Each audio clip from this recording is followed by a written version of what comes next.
Hey guys, welcome back to the channel. So today the plan is to do our second Q&A episode. Now you guys actually submitted a bunch of questions. I have them here on my phone and I'm gonna go through and try to answer them.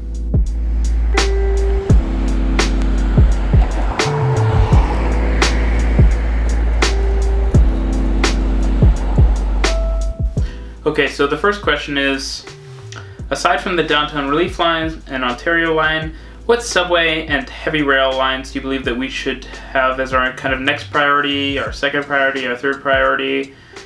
They list a bunch, Yonge North, Sheppard West, Scarborough, Sheppard East, etc., etc., etc.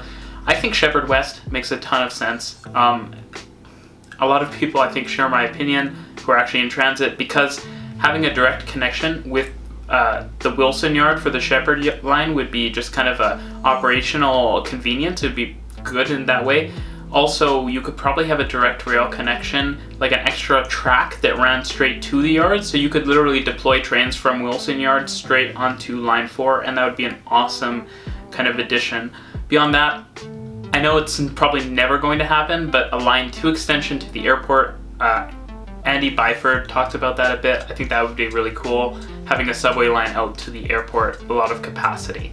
But those are two I think would be interesting. I think the Sheppard West extension makes a ton of sense. I actually think the Sheppard East extension also makes a lot of sense once we have a relief line, because yes, Don Mills is so far east, you might as well finish off that loop and connect up the Sheppard line with the Scarborough section of line 2.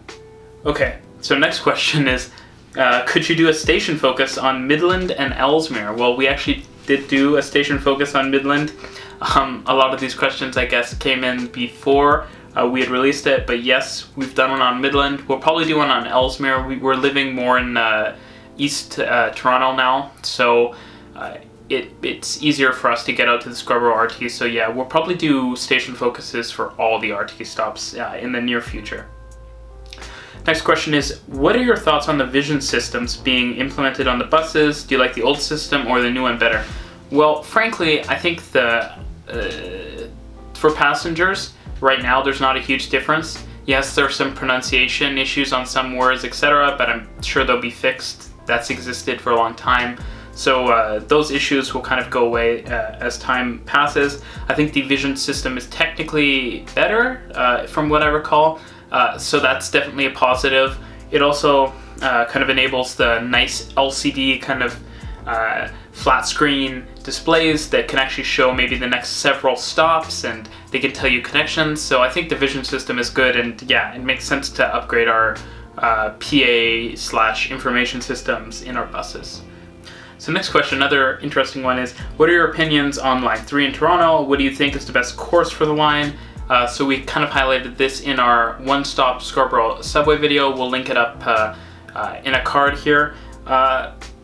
Frankly, it's a line, it's good, it serves its purpose, it goes to Scarborough. I don't see the purpose really of digging a tunnel when we have a line, and at least an alignment that goes all the way to Scarborough Town Centre that's already there. I think it should be upgraded. I think the station should be renovated, and it can be done for a third or less the cost of the Scarborough subway extension. So there's a question here, would you ever want to do a meetup with your subscribers? Yeah, I definitely would. If you guys are interested in doing a meetup or something, leave it down in the comments down below. I'm not sure it would be anytime super soon. It could definitely be, I think, in this year though, before 2020 starts. I think I'd be interested in that. Maybe at Union Station would be a cool location, but I'd love to hear guys' thoughts in the comments down below. So the next question is, what are your thoughts on privatizing public transportation within the city of Toronto, similar to how Tokyo's system is run? Also, where do you stand on Porter's previous plans to extend the main runway at Billy Bishop Airport to accommodate a jet aircraft? Okay, so I'm gonna kind of tackle the jet aircraft part first. I haven't thought a ton about this. I do remember the plan. I like that Billy Bishop is just a smaller airport. I think I would question, is there a huge need for jet aircraft? Would there be the demand to have flights further out? That being said, having maybe services to places like Vancouver, Calgary, other kind of farther out major centers, maybe even like California or Western US, that could be nice. I think that would be convenient, and I do like the idea of Toronto having kind of a smaller airport and a larger airport. That reminds me of cities like London, Chicago, Paris, New York, etc. So I think that would be a cool thing to see in Toronto. Now, in terms of privatizing public transportation, it's a hard one. See, the way the system works in Japan is very complicated, and I believe that the government still spends a ton of money on actual capital costs of building new lines, etc. So it's mainly just private companies that are running the service, and I think some of the lines are still heavily subsidized, so it's not that far off of what we have. That being said, I do like the market-led approach. Basically, let's build a line where we're going to make the most money from the most riders using our service, that type of thing. And let's offer better services so we can attract more riders and they'll want to spend more money on our service. I think those are definitely positive thoughts. Of course, I don't think we should be gouging people, but I think that a smart market model can basically say, yeah, if we gouge people up express circa 2015, we're not going to get many riders. So I think there's some... Having a market-driven approach, similar to what we're doing with P3s and stuff, makes a lot of sense to me, and I think we're already headed in that direction. Okay, so this person had several questions, so I'm just going to try to knock these out rapid fire. So there's, aside from the Downtown Relief Line, Ontario Line, etc., what do you think is the next line for a subway corridor? I think this is kind of different from the previous question. Previous question was like, what's the next extension / new line, but this is really saying where should we get a brand new line? And that's an interesting question, actually. So I think that once we have the Downtown Relief Line, we'll have most of the kind of important subway corridors served. Eglinton is going to have an LRT across it. Shepherd, it's going to be extensions on either end. We have a subway on Yonge. We have the Spadina subway. If we're talking about where I think a new subway line would go, I might even say another line through the core, maybe farther north on College, perhaps something like a tunnel for GO RER trains to come through the city center. I'm thinking of cities like Melbourne, for example, but that would be what I would say in this case. Next, what is your favorite streetcar that rode the streets of Toronto?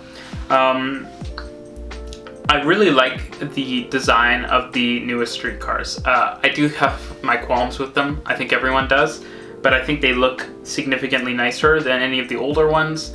I wish there wasn't such a huge gap between the CLRV and ALRVs and the the Flex Cities, because we don't have any kind of like cars from the 90s that kind of look like an in-between model, a little more modern. But I think I would have to say the Flex Cities, despite their obvious problems. Favorite TTC subway line? I mean, it's hard to argue with like line 1, right? It's so long, it has the newest trains, it has the most stations, it's very hard to compete with. So I guess I would have to say line 1. I like line 4 as well, but it's short, doesn't go many places. I've used it a fair bit going to like Fairview Mall and Leslie, for example, but I still think the line 1 is just unbeatable. Ideal rolling stock choice for RER. This is another kind of fun question. I think the Statler Flirt makes a lot of sense. That's the train that Caltrain will be using. That's what has been featured in all the GO RER renders. It's basically very similar to the car size that we have now, but it's an electrical multiple unit, so it's kind of like a subway train with lots of different powered wheels throughout the train itself.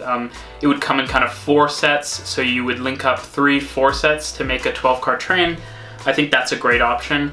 I don't think we're gonna convert the system to high floors, like to high platforms like the subway uses. I think they're gonna remain low level. So that kind of excludes a lot of options, like a lot of the single deck options that are more like subway trains.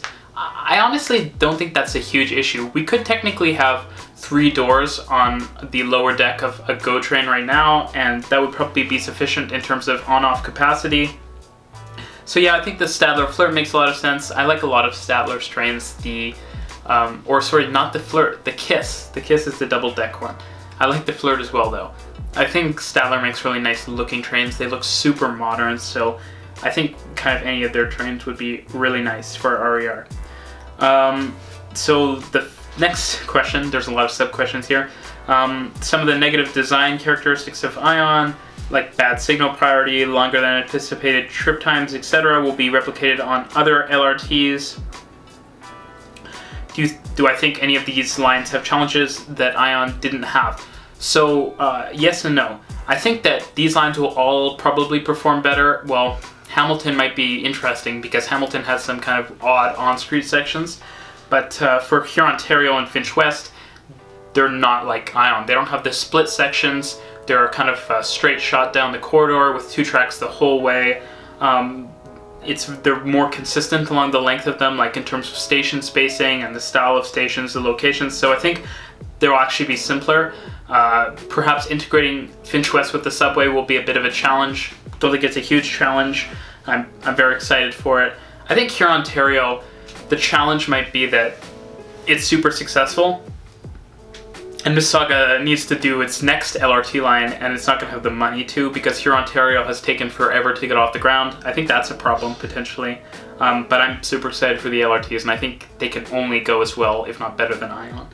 And then finally, favorite and least favorite subway stations in Toronto. So I would say my favorite stations, some of them, I couldn't choose just one. I really like Union because I think it's kind of a cool, unique design. I like St. George because it's an interesting transfer design. I super like Rosedale and Davisville because they're outdoors and they're kind of, Davisville is unique in that it has 3 platforms, which is something only it has on the network. So yeah, I would say those are some of my favorite stations. So the next question is, will I be doing any station focus videos outside of Canada? Yeah, for sure, definitely. When we visit places outside of Canada, which just hasn't been recently, we'll definitely do station focuses outside of Canada. We were in the US and Japan previously. However, that was before the channel was really well defined and we didn't have like video formats and stuff. If I were to go back to Japan tomorrow, and I would love to go back to Japan, so maybe someday, I would definitely do a bunch of station focuses. They take a lot of time though, and they take a lot of research, a lot of writing, a lot of filming, so it's hard to be comprehensive in other cities. And so the model I think we've kind of adopted is that we try to hit some interesting stations or some stations we find kind of cool, but we're definitely not going to be hitting every single station in other systems because it's just not feasible for us. And we'd rather travel to a bunch of systems than just do every station in a system that's not like Toronto, which is kind of our home base at the moment. Could change, who knows. So next question, would you be able to make a video talking about things you don't like about the TTC? Yeah, for sure. I think we've already kind of done that in some cases, talking about like the little things that the TTC doesn't do. If I were to name another nitpick that I've noticed lately, it's the fact that when you're taking a bus that stops right next to a GO station, they don't always say the name of the GO station. They don't mention transferring or anything, and sometimes the express routes don't even stop at GO stations. So I think that's pretty silly. So the last question is, what music do you like? What movies or TV shows, etc.? Just kind of like, I guess, what kind of media I like watching. I don't watch a ton of TV, or I've watched more movies lately. For movies, some movies I like are like all the Tarantino movies. I've been really into them lately. I like Shawshank Redemption a lot. I like 500 Days of Summer a ton. But yeah, I like, if it's a popular movie, it's like critically acclaimed, I probably would enjoy it. In terms of TV shows, I love Dexter, House, Silicon Valley is another one I really enjoy. But of course, all the critically acclaimed shows pretty much as well. Like, I enjoy Lost a lot as well. That might be a controversial opinion. In terms of what music do you like? I like a really wide variety of music. I can listen to like rap music, I can listen to classical music, but I'd say my favorite genre is kind of like alternative and indie rock. Kind of anything from like Coldplay to like The Shins to like Muse to like Royal Blood to Queens of the Stone Age to smaller indie bands like, well, Arcade Fire is not small at this point, but I like indie rock and alt rock. Wide variety. Anyways, that's it, guys. That's all the questions you had. Thanks for asking so many questions. I really enjoy doing these videos. It's kind of fun to get to know the audience, and you guys can get to know us a bit better as well. We'll have a link for our third Q&A video for a Google form, so if you have questions that just suddenly popped into your mind, go fill them out and send them to us. As always, thanks for watching the video. Have a nice night.